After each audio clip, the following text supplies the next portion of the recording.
234 தொகுதியில் நீண்டது எங்களுடைய எல்லா புகழுக்கும் நம்முடைய தங்க தளபதி தமிழக வெற்றி கழகத்தினுடைய தளபதி தான்.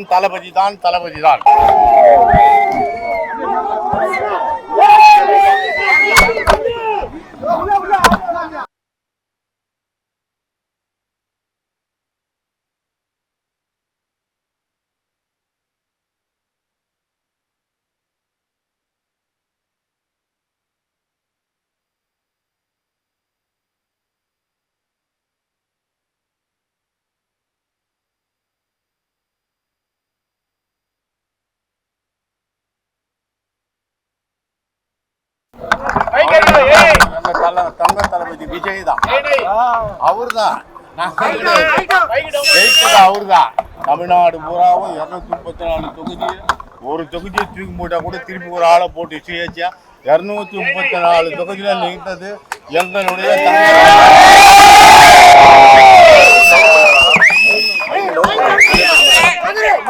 அவரேதான் தங்க தளபதி நிற்க வச்சாதுதான்.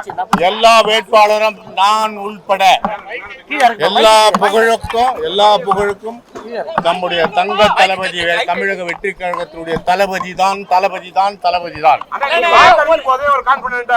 ஆமா, இப்ப வந்து கிட்டத்தட்ட வந்து நீங்க ஏற்கனவே சீனியர், இப்ப வந்து கிட்டத்தட்ட 105 தொகுதி போகுது. ஏன்னா ஆட்சி அமைக்கிறதுக்கு 120 வேணும். இப்ப எந்த மாதிரி நடவடிக்கையா இருக்கும்? அது எல்லாமே அவர்தான். அவர் எந்த வழிக்கு போறாரோ அந்த வழியில் நாங்கள் தொண்டனாக இருந்து அவர்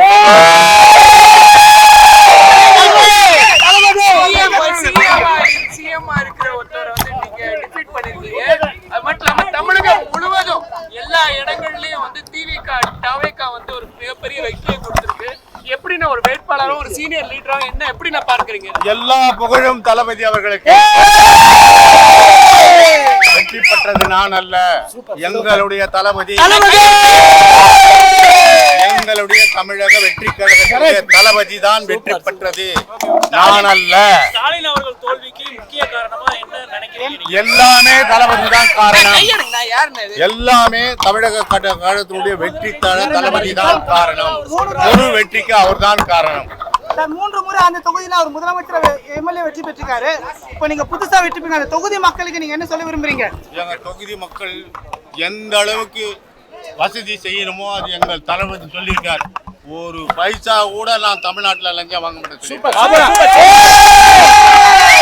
அதே நடவடிக்கையில் தான் இந்த தொண்டனும் சேவகனாக மக்களுக்கு, குளத்தூர் மக்களுக்கு பணிபுரிவேன் செய்வதில் எந்த ஒரு மனமாற்றமும் இல்லை. திமுக இருந்து நீங்க வெளியேற்றப்பட்டீங்க, இப்ப திமுக தலைவரையே தோற்கடிச்சிருக்கீங்க. தப்பு, வெளியேற்றப்படவில்லை, வெளியேறினேன். மாவட்ட செயலாளர் ராஜினாமா செய்தேன், நான் வெளியேற்றப்படவில்லை, நானே ராஜினாமா செய்தேன்.